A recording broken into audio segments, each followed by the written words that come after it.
यज्ञसिंह पाटील ही जिल्हा परिषदला उभारलाय. आणि कोण उभारलं? दीपाली पाटील. बर, मला सांगा, आता तुम्ही इथं स्थानिकचे आहे, इथं कामाला कोण येते काय?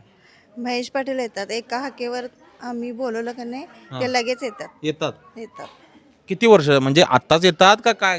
कायमच येतात. त्यांचं वडील असताना सुद्धा यायचे. महेश पाटील पण येतात. बरं. मिलिंद पाटील पण येतात. मिलिंद पाटील पण येतात. मला सांगा, काय काय अडचणी होत्या म्हणून आले, काय कशासाठी आलेले काय तुम्हाला? मुलगा एकदा आजारी असताना का नाही तेव्हा आलेली, म्हणजे पैशाची पण मदत केली त्यांनी. मीच म्हणजे मुलग्यानेच केलेला फोन तेव्हा आले. आले.